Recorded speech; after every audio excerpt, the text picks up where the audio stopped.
week of the Mike and the Jaffman show, and we're going to start with predictions. Now, and before we start predicting games, let me just tell you, this is all for fun. We have the utmost respect for all the high school athletes there. However, if you must complain, and starting off, who better to predict these games than the one, the only, the hardest working man in NVL football, actually the area football scene, the man in the tie, Mr. Mark Jaffe, the Jaffman. However, before we get to him, I have to do the first game of the season. Ansonia Sacred Heart, Thursday. I'm going with Ansonia. So, let's move to Friday. And the Jaffman is actually going to take on the best games of Friday. Who do you see as the top games? Right now we got Holy Cross at Crosby, and I think that Crosby has 14 returning starters, led by quarterback David Gondik and tight end Jerome Cunningham. It's going to be an interesting season opener for Crosby. They want to earn respect. They want to be one of the top teams in the league. They're going to have to win the opening game. They have had trouble doing that the last couple of years. Holy Cross is going to have a lot of new faces on the offensive side. However, I expect with the numbers that they have, close to 100 players, they're going to be a team to watch as the season progresses.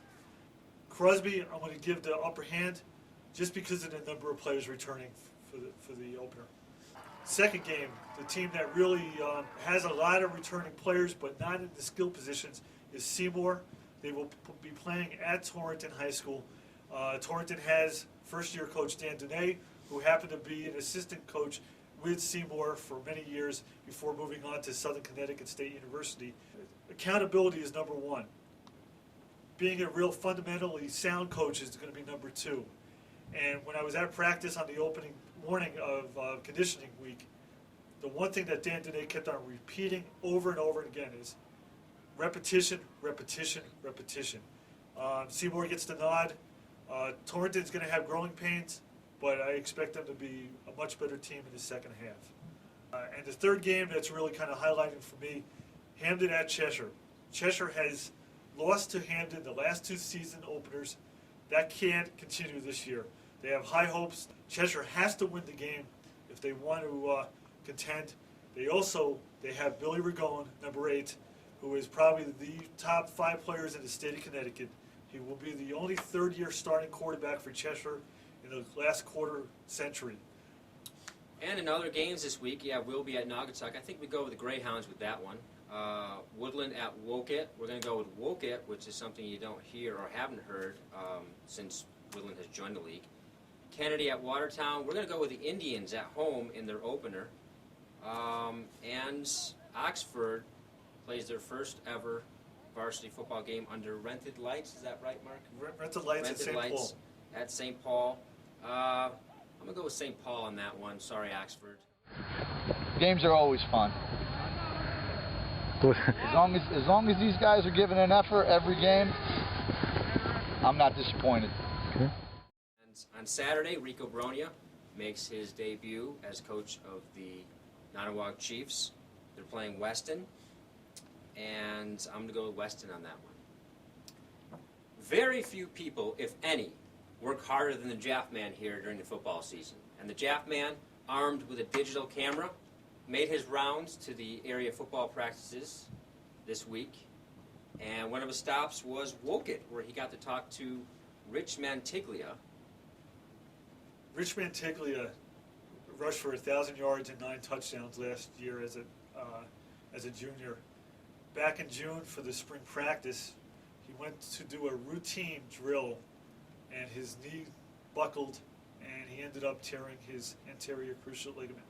His teammates, Mark Bovey and Eric Larson, both joined him at a recent practice to talk about how great it is to have him back on the field. Rich, how great is it to be back on the field after early June? You didn't know what was going to happen this year with your knee injury. Feels good to be back. Feels good to just let them know that I'm not just going to give up. So I play one of my senior year. It's good. It's just it's like it brings the whole team back together. He will definitely be a major part of the team as a captain, one of 4 captains for Woket coach Pat Russo. And last but not least, We're finally going to hear the story about Mark Jaffe's cleats. Mark, I assume you don't wear all four at the same time. What is the story behind these? About 20 years ago, I broke a shoelace, a regular shoe, right before a game. I went into my trunk of my car, and I didn't have a pair of sneakers or another pair of shoes, but I did have my pony cleats. So I put them on. I probably ruined over the course of my career about 10 pairs of shoes because of conditions. So I decided that day, if I can, I'm going to be wearing cleats.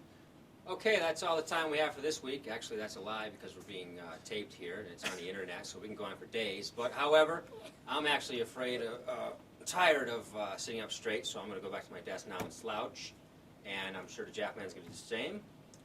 But next week, we're going to have a look back on the highlights of the first week of the season, as well as our predictions for week 2.